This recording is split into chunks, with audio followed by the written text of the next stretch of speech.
Are you that type of person? Well, call us at 1-800-GET-YOURSELF-TOGETHER. You have mesothelioma. Hey guys, I'm Jordyn, and this is Jay's Corner.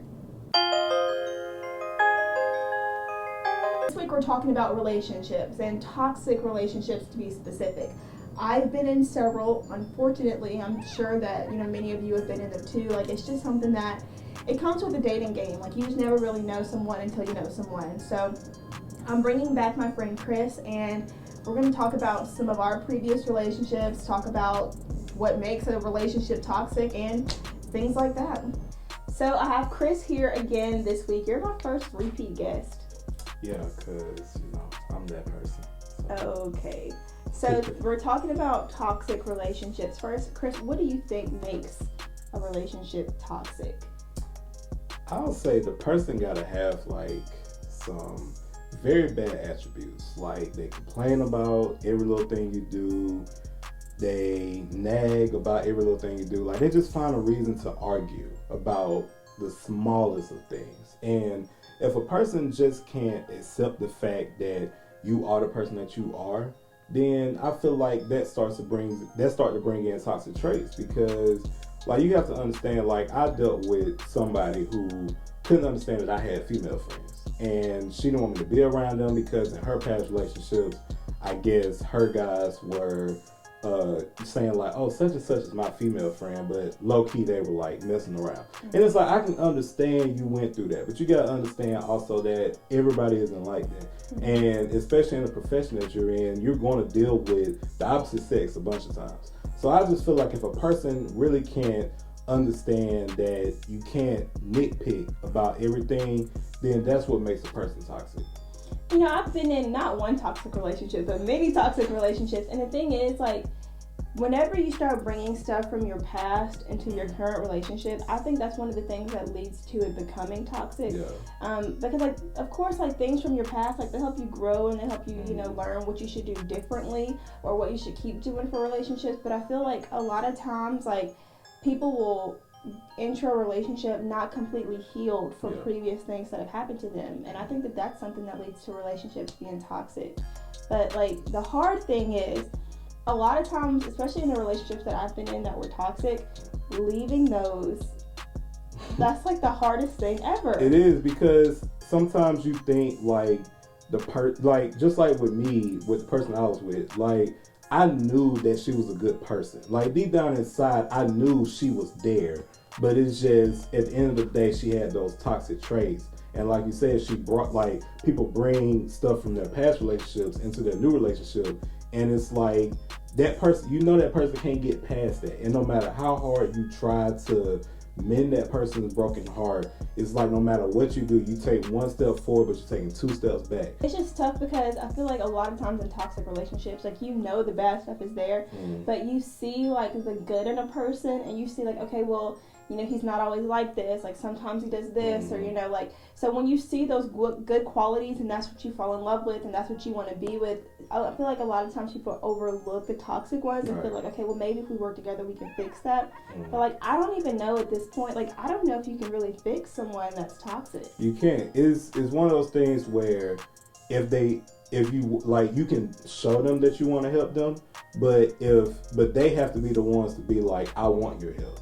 Because a lot of times we go into these relationships, like we said, the person got so many good qualities. And it's they've been through a lot, and you feel well, you know what? I can show this person that I'm different from everybody. But if that person isn't willing to accept that you're different from everybody, then they're going to continue to be like that. So I just feel it's one of those things where the person got to want the help. I feel going through a toxic relationship really puts your emotions through the ringer. It really tests you emotionally, and how do you heal yourself after being in a toxic relationship to make it to where you're not a toxic person in the next relationship you're in? Honestly, when I got out of that toxic relationship I was in, that first day I was depressed, because I was, we were on a system, we talked all day, every day, and then it's the day after we ended things, it was wow, this person, we really we're not gonna talk to each other today. And it's just one of those things where you just got to find yourself, because you look, once you not talk to the person, you get a chance to look back and realize, like, okay, these were the red flags. Why did I ignore these red flags? You out of a toxic relationship, you definitely need a break. Like, and especially if you know you want the toxic one, because sometimes some of the people that are gonna be watching this, they're gonna be the toxic people that need to be understanding and watching this. But if you're not the toxic person and you get out of a toxic relationship, then it's one of those things where you have to find yourself. However, if you are the toxic person that are watching this, then you need to change yourself, because you got somebody good in your life that's putting up with you. So don't be treating them all bad. That's good advice, Chris. How do you know if you're the toxic one? Let me say this.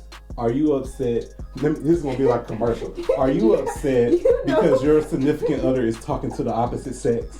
Are you mad because your partner didn't text you back, like, right after you text them? You text them at 9:03, but they're supposed to respond back at 9:02. Are you that type of person? Well, call us at 1-800-GET YOURSELF TOGETHER. You have mesothelioma. I don't know if, like, it's common for people to be in multiple toxic relationships. That's gonna make people think I'm the toxic one. I'm not the toxic one. I'm not the toxic one. But every relationship I was in hasn't been toxic. Some of them just, like, weren't for me. But I feel like with me, I know that I give a lot of myself in my relationships, even if I know that the person that I'm with isn't the person that I'm supposed to be with. And that's the type of stuff that will drive you crazy. Like, when you're giving and giving and giving, and you see that your partner is not giving the same way in return, like, that's hard to deal with. That's hard emotionally, mentally. Like, it's difficult to deal with when you know that you're giving 150% of yourself and you're getting like 10% back. And it's like, dang, like, why you only give me 10% back? And so whenever I would, like, leave those toxic relationships, I know that I would have toxic traits that I would, like, carry with me for a while. So I might stalk their social media. Like, it's like I would be upset. Like, I'll be really upset for like a month or so. Like, I'll be upset and, like, upset that it happened, upset just about everything. And I don't want that person to be happy either. Like, I want you to realize that you messed up. But, like, and that's a toxic thing. Like, and I know, like, that's not something I need to do, and that's not the way I need to be. But that's how I am. I will admit, the first, like, and this almost happens out of every relationship I'm in, like, after we break up, I'm always stalking their social media, because, like, at least for, like, I ain't gonna lie, I stalked them for probably, like, a couple months. I ain't gonna lie, I stalked them for probably, like, a couple months.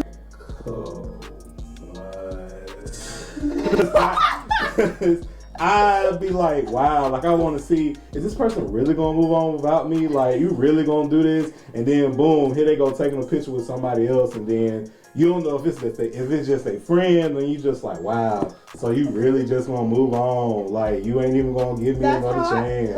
That's how I am. Like, I'll be so upset, like, wow, so you're gonna be happy now? Like, you're gonna be happy? Like, you was doing all this messed up stuff. You were the one, you're the reason we broke up, and now you're gonna be happy? Like, now you happy? Like, you happy because you out of this with me?